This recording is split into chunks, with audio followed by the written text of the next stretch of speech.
Hi, I'm Mary Harden Thornton. And I'm Susan Cooley, and we want you to be green. And Mary Harden, how come we're in the kitchen today? We're going to show you some energy saving tips in the kitchen. Okay, and these are not necessarily ones that we came up with. These are suggested by Georgia Power in order for consumers to save electricity. And right? if you grew up in the Depression, you would really get into these kind of tips. Well, you already know these tips. We're a whole new generation that doesn't know anything about how to save energy, right. in a sense. Unless you had like the great aunt and grandmother I had, these will be brand new concepts to you. Okay, so why don't you tell us the first one? Okay, how about like not opening the door on the oven the whole time you're cooking and looking at it?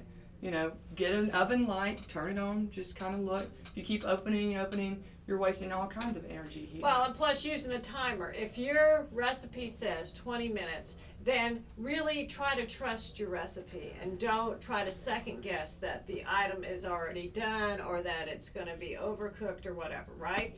That's right. All right, now look at our cute pots.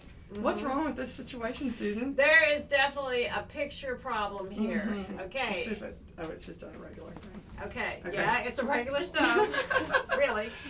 Okay, so why don't you tell us what's wrong with this picture? Okay, this is a little tiny pot, and it's on a big burner.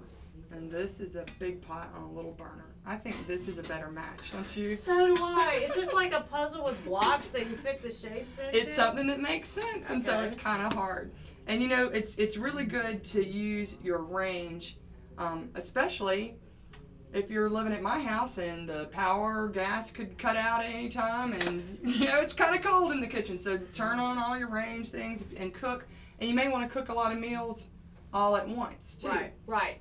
Try to on Sundays. What I do is get a whole bunch of things going so that I've got options during the week rather than having to make something fresh every week, or every day of the week. But anyway, also another option is what? Slow cooker. A slow cooker, a crock pot. It's supposed to be the season for soups and chilies, so get and that saves a lot of energy because you're not having to put it on the top of a stove even. What about pressure cookers? I don't know a lot about pressure cookers. Well, anyway, they save a lot of energy because they cook things very quickly, whether it's beans or meat. Using a pressure cooker, they're back in vogue now, so you need to really think about getting a pressure cooker and using it for beans and meat if you have that a lot. All right, that sounds good. Just remember these quick tips. And you'll be surprised how much your electric bill drops if you try to use these.